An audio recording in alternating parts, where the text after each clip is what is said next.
Welcome to the Awe and Wonder podcast. We're talking about literacy in this series, and today we're joined by a special guest.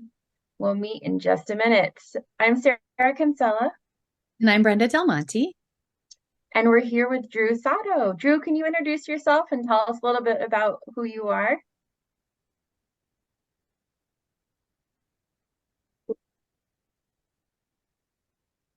Yes.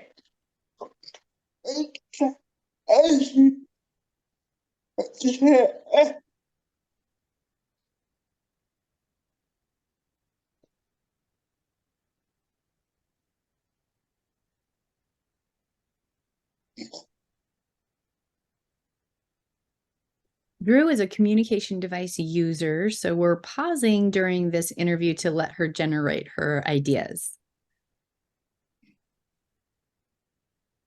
I hope you're able to jump onto YouTube and see how she's doing it. She's using head switches on her iPhone.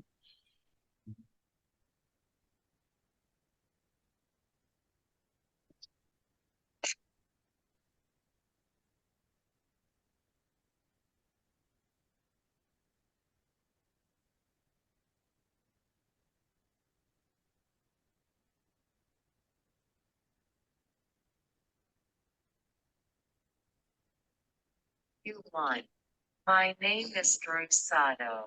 I am a 22-year-old young woman with cerebral palsy, living in Linwood, Washington. I have my own apartment and I live independently with the help of a team of wonderful caregivers. I like to think of myself as a sassy, creative, outgoing lady with a side of disability. I enjoy painting, baking, and spending time with the people I love and doing activities like this that help further the advancement of the disabled community. I have several different modes of communication. My preferred method is to use my voice, but that only works with people who know me well. I have a severe speech impediment that makes it sound like I am created. Without the fun part, then I have a low-tech letterboard where I point with my hand at the letters I want to spell out my message. It is like playing Wheel of Fortune, except there are no prizes. I also use an app on my phone that relays what I type, which is what I am using today. Amazing. So right off the bat, we're seeing how literacy has helped you get independent because you are actually spelling everything out. You don't have you don't have pictures on there. You're not using that. You're a text-based user completely. Is that correct? Okay. Yeah. And for those of you that are listening and not watching, she's adamantly nodding, saying yes to us. I love that you're sassy with a disability on the side. I know, that's so funny. Oh, you're hilarious. And so you use speech assistant and you have two switches at your head, and you prefer to use your voice with people who know you well. You do, yeah. So how long have you been using the iPhone with the setup that you have now?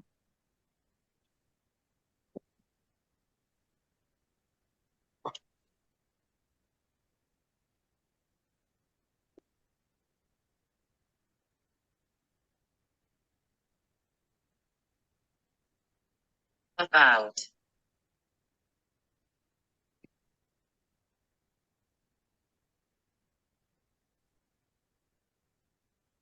3 years. Okay. 3 years. And so for those of you who are listening, she's using the switches within her head array on her wheelchair. So can you independently move from this mode to drive mode and drive with the same head array? Yeah. And is that an Invacare chair, a Quantum, what chair is it? Invacare. Okay. So you're able to independently switch from drive mode to communication mode and back, so you can independently drive and communicate. And that is an awesome feature of that chair for sure. I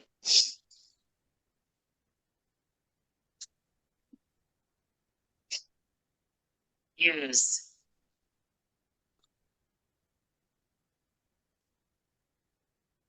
a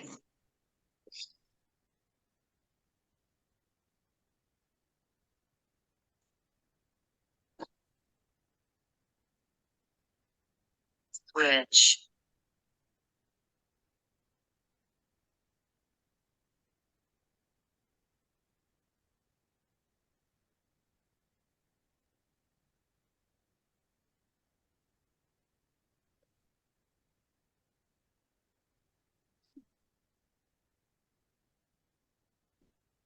by my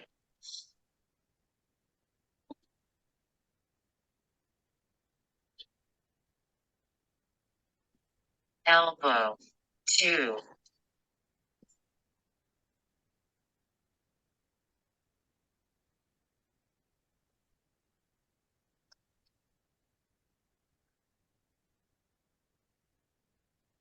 change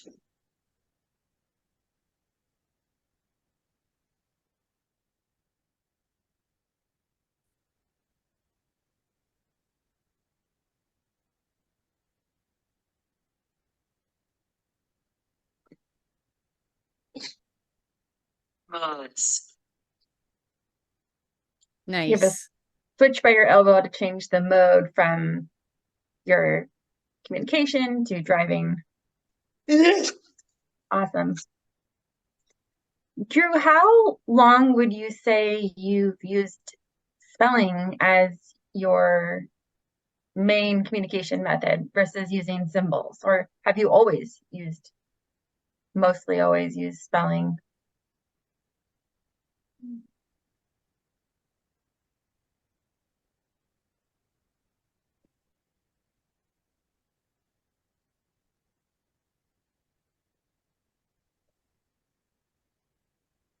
Since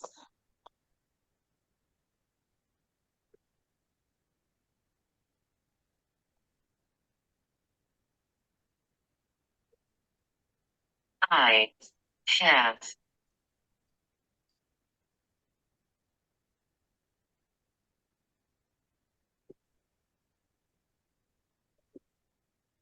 learned to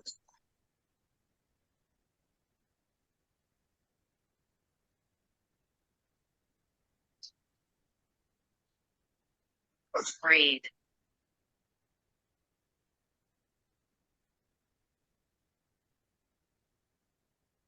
I have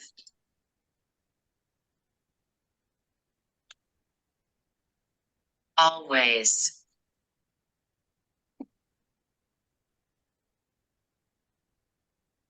used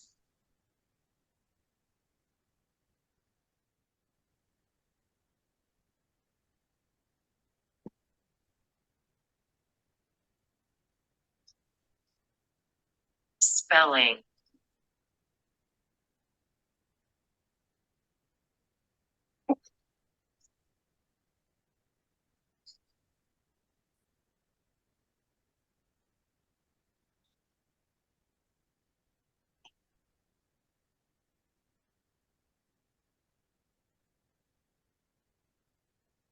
spelling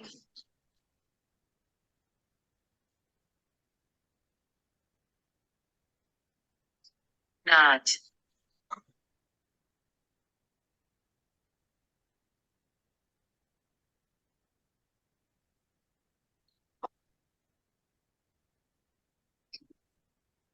always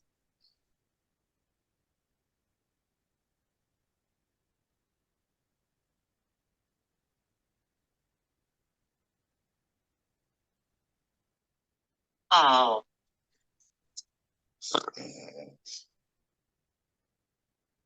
that well but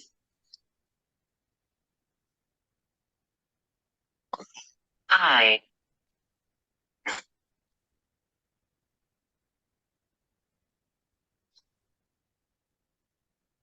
Get. The.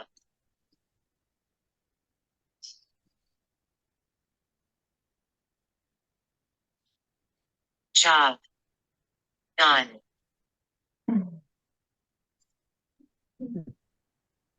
Definitely. So how old were you when you got your first communication device?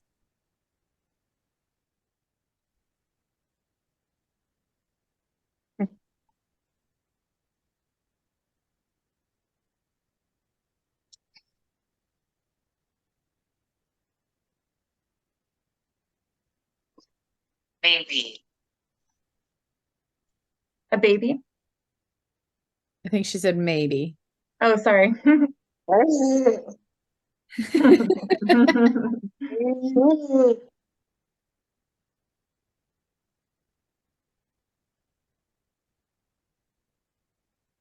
Or. Really?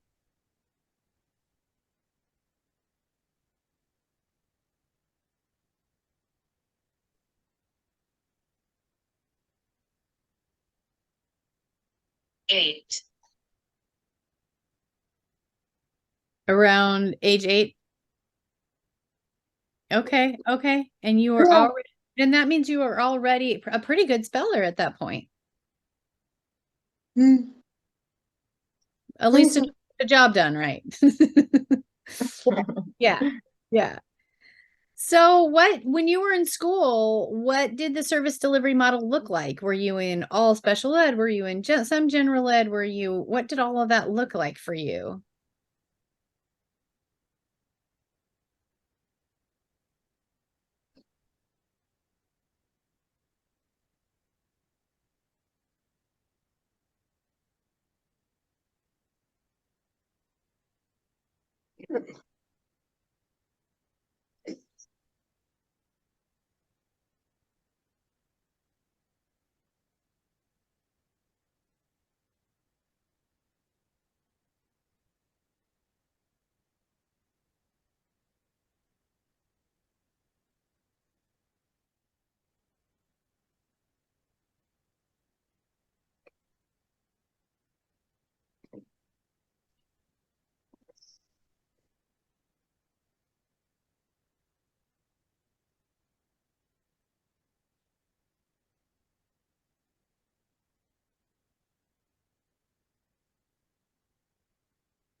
Q3. In preschool and kindergarten, I was in special education about halfway through kindergarten. My teacher decided that I belonged in general education after that. I would spend half of the day in gen ed. And the other half was special education, but I still really couldn't communicate. So I went to a school in California called the Bridge School. It was created for people like me who had trouble with communication, people like me who had not found the right method of AAC yet. They gave me the tools to become independent and talk to a broader range of people, i.e. my letterboard. I moved back to Washington in 4th grade and was fully included in general education from then on. I feel like that might have been a mistake. Charming little devil I am. I was able to get my teachers to like me very easily, and therefore I got pretty good grades even when I sometimes didn't deserve it looking back. I honestly wish I could have had more service in the special education department, because then perhaps I would have had the opportunity to learn more and not skated through school so easily. Oh. So, Drew, did you have any of what you just said pre-programmed in your device, or did you just spell all that we heard in that short period of time that was empty? Let me rephrase it. Did you have anything of what you just said pre-programmed? Yes, some of it was. Okay, and then you added to it. Okay, okay. I was just trying to figure out because you are pretty fast at spelling the way that you're doing it, and so it's impressive. I hope all of our listeners check this out on YouTube because she's amazing. So you went to bridge school. I'm guessing that's where you met Michelle Bishop.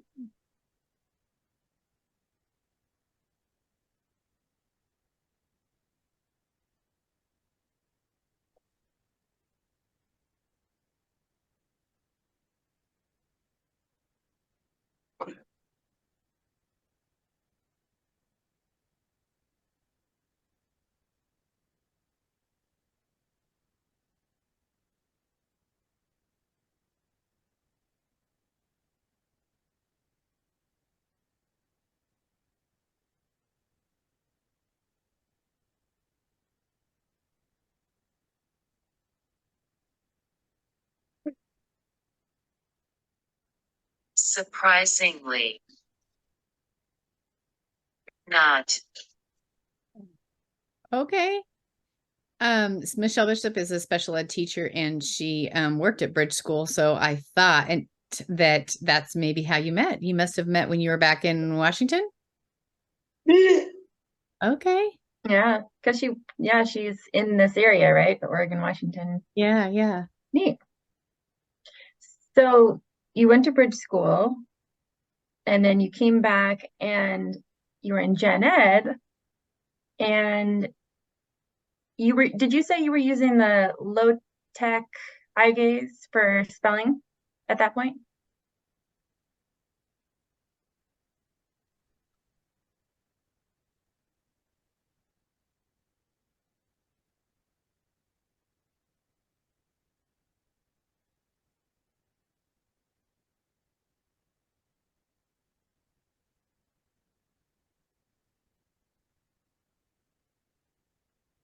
It was a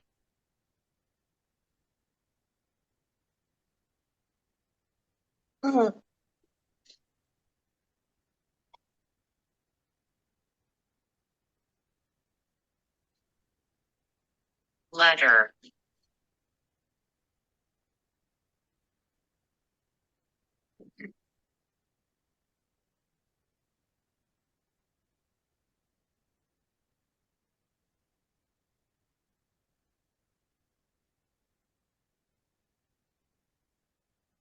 Board that I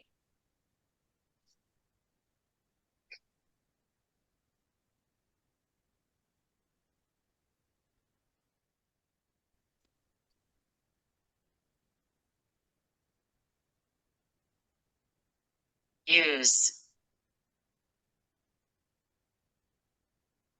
Did you access the letterboard with your hand? Yeah. Oh, wow. Was that challenging?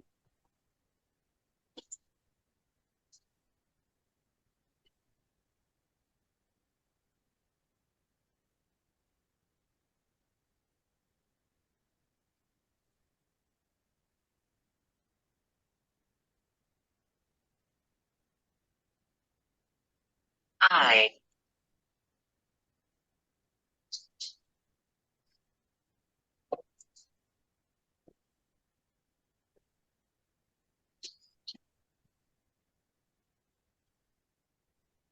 actually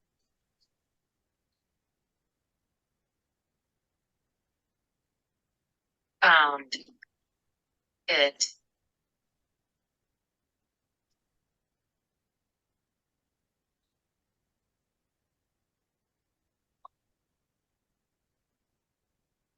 to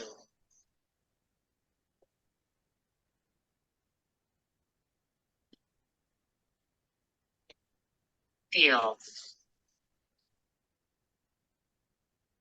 more natural, Mm. than,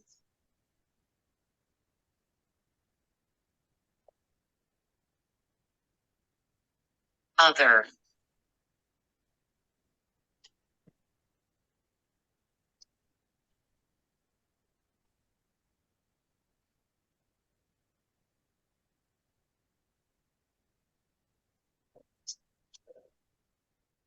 options, So, but there's no voice output. So your touch, so it requires more of the communication partner. Is that why you went to higher tech? I think you were saying too, I think Drew, you use both of them now still? Yeah. You still you use, yeah, okay. Okay. Okay. Mm-hmm. So do you remember what literacy instruction looked like? Do you remember yeah, let's start with that. What did literacy instruction look like in school, or do you even remember? It was so long ago. You're so old now. And it probably feels like you've always been able to read and write, but there was a time when you were little that you were learning all of that. I know that you were saying you're having a hard time remembering kind of how you learned to read, which means it must have come pretty naturally for you. Um, do you remember anything about what the literacy instruction looked like for you? I,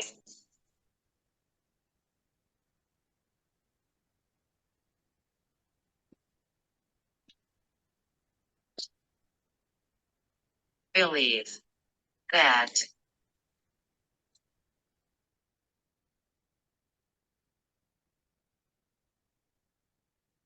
not,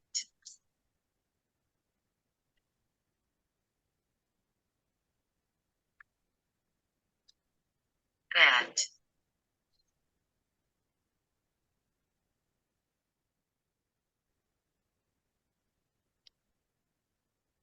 key,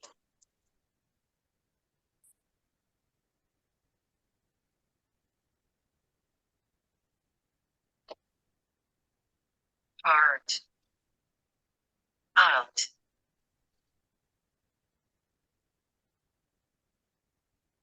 because, I'm, gay,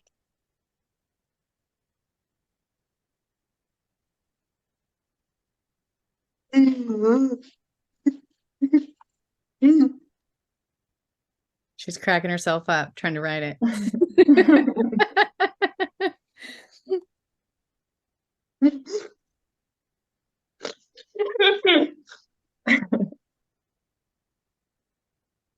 naturally,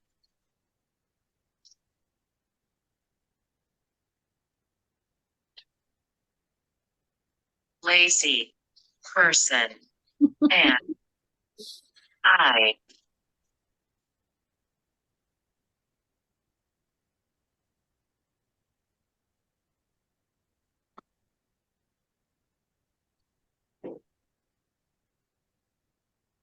had, to,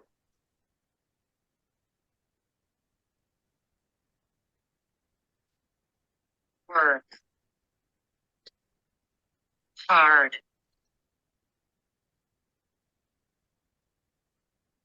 to,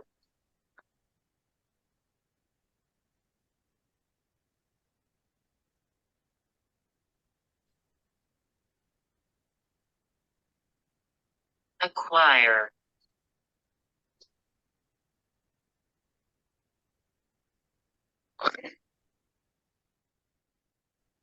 those, skills,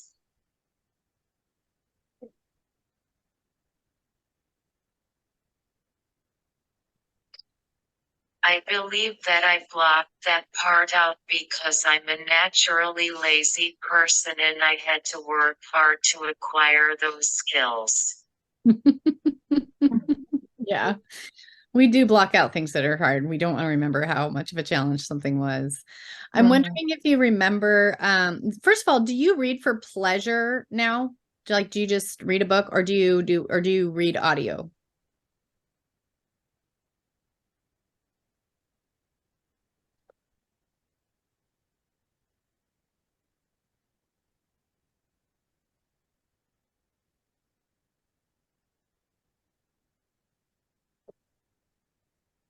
Audio. Audio. But you do all your writing, like social media and texting and all that kind of stuff. You're doing a lot of that. So it has being able, we were just talking to some other people too about how important it was for their like young adult users to have enough literacy skills to stay connected on social media. Are you on social media?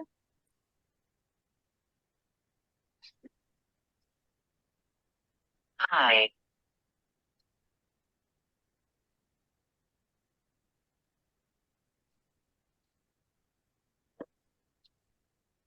Actually. Have.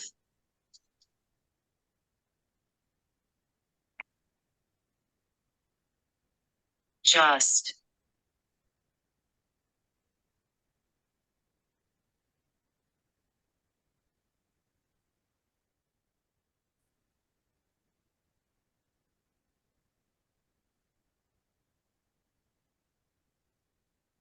Become.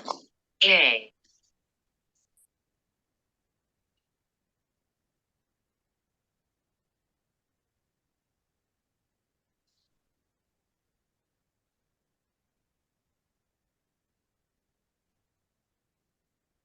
Lot. More.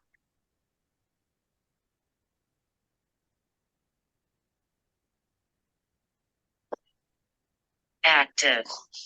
On.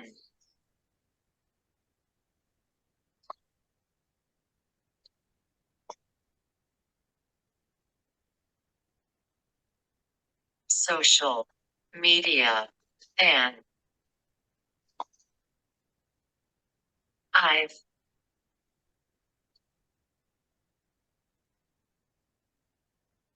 Really.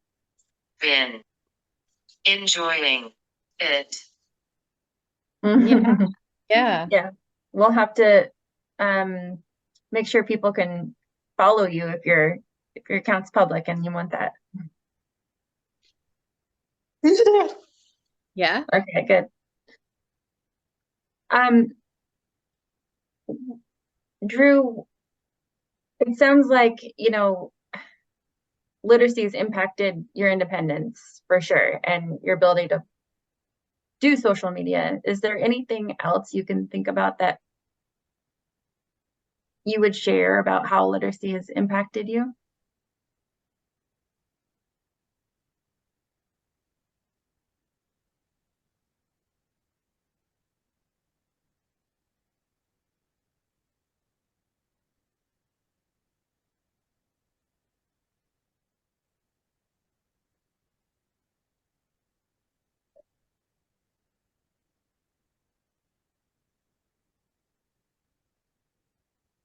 U4. To answer this question, I would like to first tell a story that directly relates to literacy and my ability to communicate. When wandering the mall by my home one day, with my staff nearby and enjoying a frozen lemonade, I was approached by let's call her a concerned citizen. She asked me if I was okay, to which I responded yes while shaking my head appropriately. She responded with panic. She asked me why I was alone as quickly as I could. I wrote a response on my phone that I was fully cognizant and was just fine. This message played through my speaker so she could hear my response. She continued to get upset.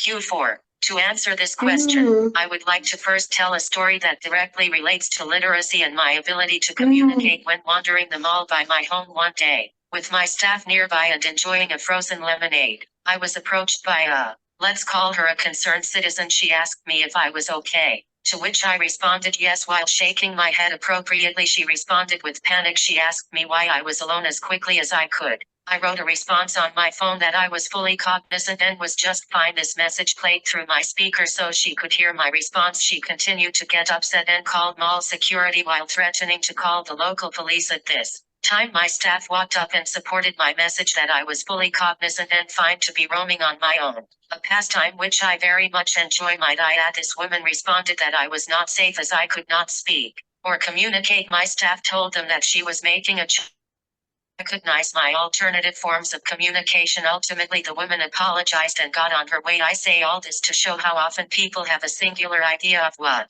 communication looks like. The reality is communication is much broader than people assume it to be. It's frustrating when people who utilize AAC don't get listened to, however that may look. Yeah. Thank you for sharing that story.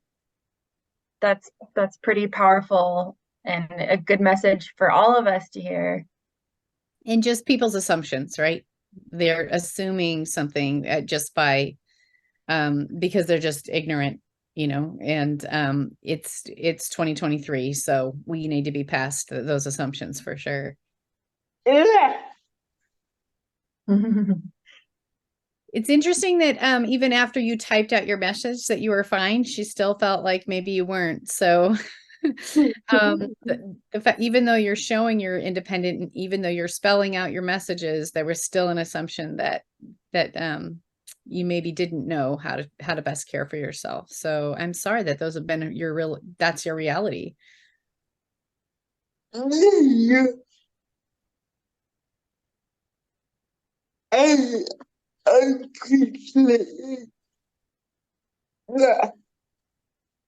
You appreciate that. Any other responses to that, how the literacy impacted your independence? Any follow-up to that?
You too. I am fortunate enough to have the ability to read and write if I was unable to. The majority of AAC communication methods would not work for me, therefore, I would have to rely solely on using my voice, which is not always easy for people to understand. I am able to use the alphabet now to generate my messages through AAC, which I am grateful for. When I was in kindergarten, before I knew how to read and write, I had to use symbols to communicate. It resulted in me throwing a lot of tantrums because people were not able to understand what I was trying to say. I'm glad you brought that up because sometimes I feel like tantrums can be interpreted as just a behavior, just a pissed off kid or something like that. But whenever I'm doing communication device evaluations and parents talk about how many tantrums are happening and how frustrated they are, to me that speaks to higher cognition, right? If your disability involves a very low cognition, you're not that upset. You don't have that many words. It doesn't come out like bad behavior. I feel like the more frustration we see in children, then I know that the more they have to say, right? And so it's as horrible as that is for you to experience, I think professionals, we need to look at that frustration as a good thing, because that means that this kid has a lot to say. They're super motivated. They just don't have a way to do it.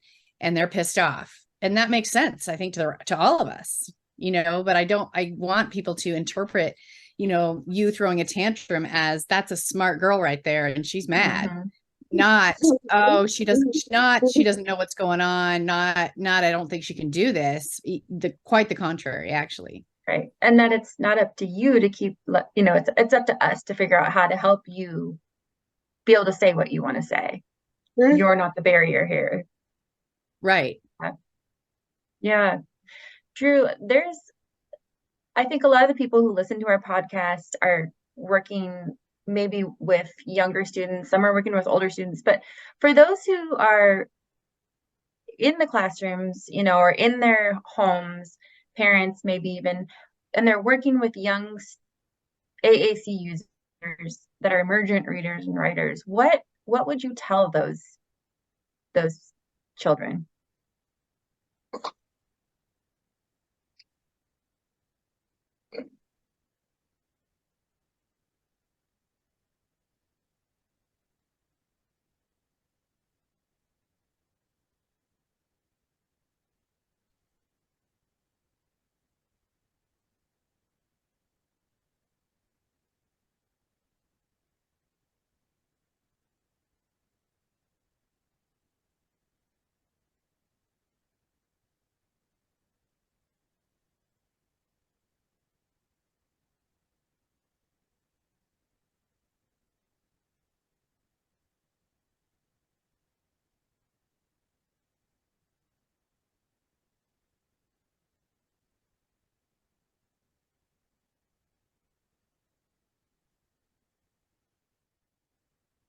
U6. Keep on working at it. I understand it seems impossible and it is pretty difficult, but it is possible. You may want to give up more than once, and that is okay. It is completely valid to feel that way. And I promise you it will pay off in the end. Being able to read and write is one of the ways that I show people that I am in here. Once they have figured that out, they treat me with more respect and understanding. I know that is completely not fair. But I can't control what people do. I can only control what I do. If you are struggling with being new to AAC, I hope that you can hear this message and take comfort in knowing you are not alone. If I can do it, so can you. I love that. Yeah, that's a great message. Just keep doing it. And I like that you said you may want to give up. You may that more than once, right? That's okay. You can do it. And that it's worth it. That there's nothing that's more independent than literacy skills, actually. So I love that you're pointing out that it's worth the struggle, because that's where that comes in. It really is. Yeah. So as we're wrapping up, we just want to know, what do you want people to know about the work you're doing now? Or is there anything else you want to share before we sign off today?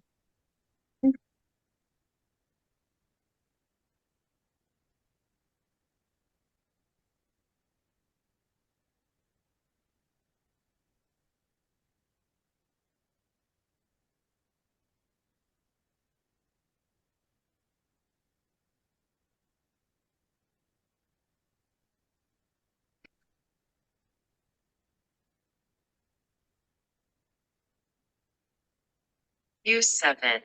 The work I am doing now, including this podcast, is spreading awareness about not only the cerebral palsy community, but the disability community as a whole. I strive to show and encourage others that who you are as a person is not defined by your disability. Right after I was born, a medical mistake occurred which caused me to die for 10 minutes. That is how I developed cerebral palsy. I think the opportunity to come back to life has given me the motivation to find true joy.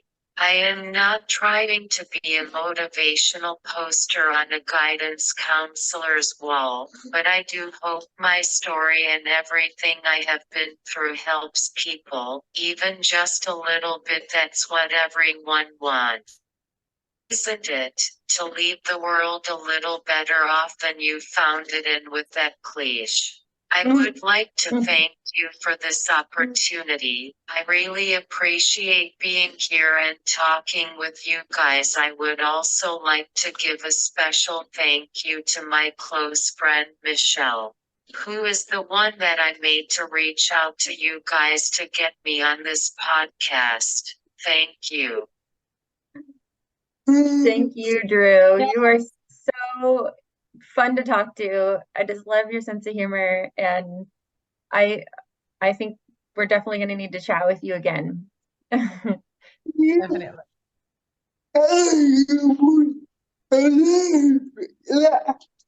We would love that too. Thanks again for your time, Drew. Bye.